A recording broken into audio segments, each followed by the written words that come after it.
അറബി മാസങ്ങൾ ഏതൊക്കെയാണെന്ന് മോൻ അറിയാമോ? ഇല്ല ഉപ്പ, അറബി മാസങ്ങളെ പറ്റിയുള്ള ഒരു പാട്ടുണ്ടല്ലോ, ആ പാട്ടൊന്ന് പാടാമോ? പക്ഷേ എന്നേക്കാൾ നന്നായി പാടുന്നത് നിങ്ങളുടെ ഉമ്മയാ. ഉമ്മ ഉമ്മ പ്ലീസ് ഉമ്മ, പ്ലീസ് ഉമ്മ. ഫാത്തിമ, കുട്ടികളുടെ ആഗ്രഹമല്ലേ, ഒന്ന് പാടിക്കൊടുക്ക്.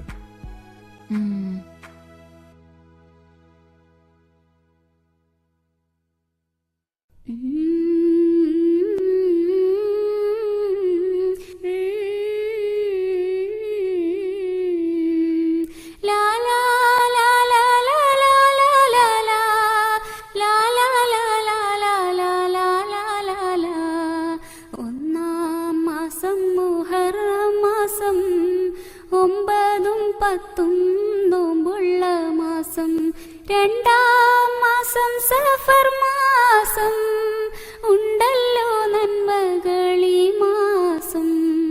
ഒന്നാം മാസം മുഹറം മാസം, ഒമ്പതും പത്തും നോമ്പുള്ള മാസം, രണ്ടാം മാസം സഫർ മാസം, ഉണ്ടല്ലോ നന്മകളീ മാസം. മൂന്നാം മാസം റബീഉൽ അവ്വൽ, മുത്ത് റസൂല് പിറന്ന മാസം.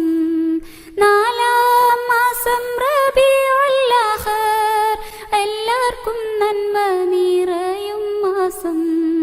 മൂന്നാം മാസം റബീഉൽ അവ്വൽ, മുത്ത് റസൂല് പിറന്ന മാസം.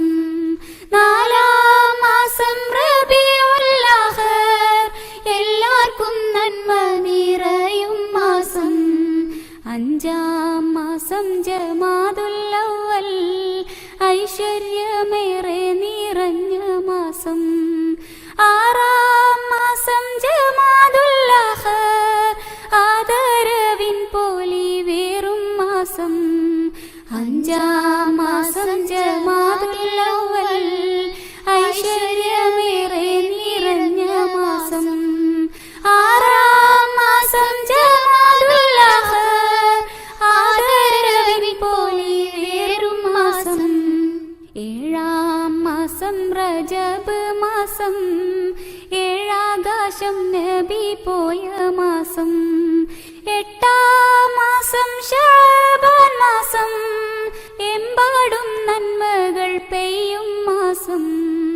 ഏഴാം മാസം റജബ് മാസം, ഏഴാകാശം നബി പോയ മാസം. എട്ടാം മാസം ശഅബാൻ മാസം, എമ്പാടും നന്മകൾ പെയ്യും മാസം. ഒമ്പതാം മാസം റമളാൻ മാസം, നന്മകൾ പൂത്തിടും പുണ്യമാസം. പത്താം മാസം ശവ്വാൽ മാസം, മുത്തം കൊടുക്കും പെരുന്നാൾ മാസം. ഒമ്പതാം മാസം റമളാൻ മാസം, നന്മകൾ പൂത്തിടും പുണ്യമാസം. പത്താം മാസം ശവ്വാൽ മാസം, മുത്തം കൊടുക്കും പെരുന്നാൾ മാസം. 11ാം മാസം ദുൽഖഅദ് മാസം, പരിശുദ്ധമായിടും പുണ്യമാസം. 12ാം മാസം ദുൽഹജ്ജ് മാസം, പിരിശേറും ഹജ്ജിന്റെ നല്ല മാസം. 11ാം മാസം ദുൽഖഅദ് മാസം, പരിശുദ്ധമായിടും പുണ്യമാസം. 12ാം മാസം ദുൽഹജ്ജ് മാസം, പിരിശേറും ഹജ്ജിന്റെ നല്ല